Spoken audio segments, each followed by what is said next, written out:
मीरपुर नाम के शहर में तेजस अपनी पत्नी नीरू के साथ रहता था। पति पत्नी दोनों ही नौकरी करते थे। एक दिन तेजस गांव अपनी माँ के पास फोन करता है। हेलो, प्रणाम माँ। जीते रहो माँ, तुम दादी बनने वाली हो। अरे वाह, ठीक है बेटा, मैं कल ही आती हूँ।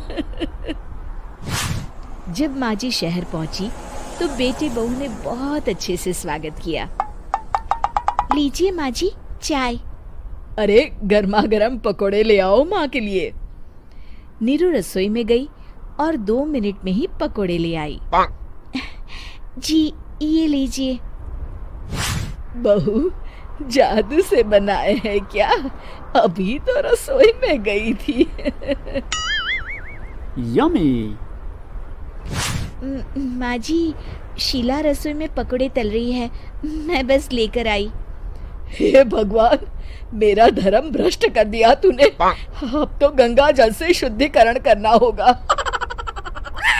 दूसरे दिन, माँ जी मैंने नाश्ता बना दिया है, ऑफिस जा रही हूँ। पर अभी तो घर का सारा काम पड़ा है। शीला आती ही होगी, झाड़ू पोछा बर्तन कपड़े वो सब कर लेगी। हमारे जमाने में घर का सारा काम हम ही करते थे। जी माँ जी, आप बहुत होशियार हैं, मैं घर ऑफिस दोनों नहीं संभाल पाती। तो जरूरत क्या है घर से बाहर जाकर चाकरी करने की? वैसे भी घर का काम खुद करने से घर में बरकत आती है, समझी? पर माँ जी। पर वर कुछ नहीं, इस महीने की पगार मिले फिर ऑफिस बंद है। हाँ। रात को नीरू तेजस से कहती है, सुनिए जी, माँ जी बोल रही थी कि मैं नौकरी छोड़ दूं। वैसे ठीक ही तो है, अभी तुम्हें आराम की जरूरत है। फिर भी आराम कहाँ, शीला को छुड़ाने के लिए बोल रही थी। तो अब 24 घंटे में इतना काम तो कर ही सकती हो। पर जॉब पसंद है मुझे, घर पर मन नहीं लगेगा।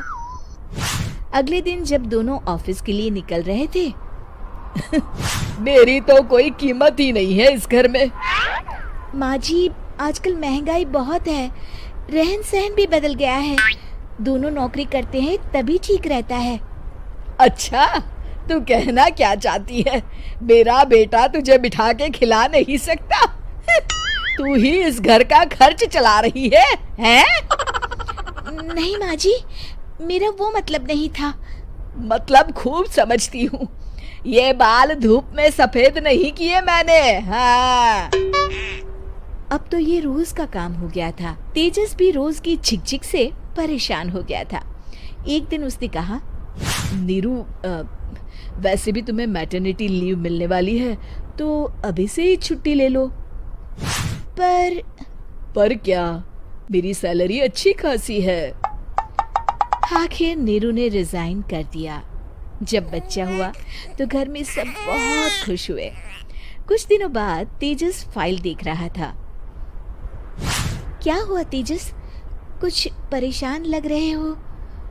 हाँ, वो हमारी जितनी सेविंग्स थी वो तो हॉस्पिटल में और छठी के फंक्शन में खत्म हो गई है नीरू।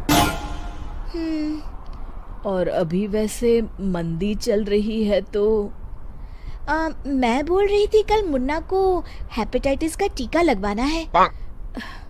नीरू, क्या पोस्टपोन नहीं कर सकते? नहीं जी, बिल्कुल नहीं। अब तेजस को समझ में आ रहा था कि उससे गलती हुई है। पैसों की कमी का असर घर के माहौल पर भी पड़ रहा था। अगले दिन, बेटा मेरा चश्मा और ये दवाइयाँ ले आना, पर्चा देते हुए माँ जी ने कहा। जी। तेजस, मुन्ना के लिए दूध का डिब्बा और डायपर भी ले आना, और ये किराने के सामान की लिस्ट है, इसे भी लाना है। तेजस गुस्से में लिस्ट मरोड़कर फेंकता है और चिल्लाता है, पैसे क्या पेड़ पर उगते हैं? ये ले आना, वो ले आना।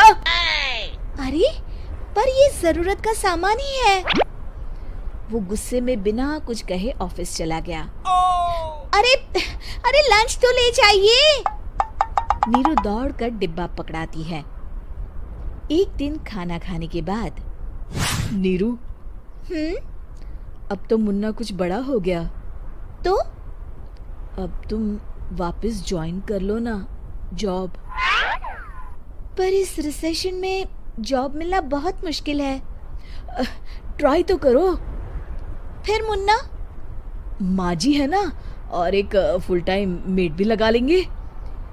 पर माँ जी, उन्हें तो पसंद नहीं।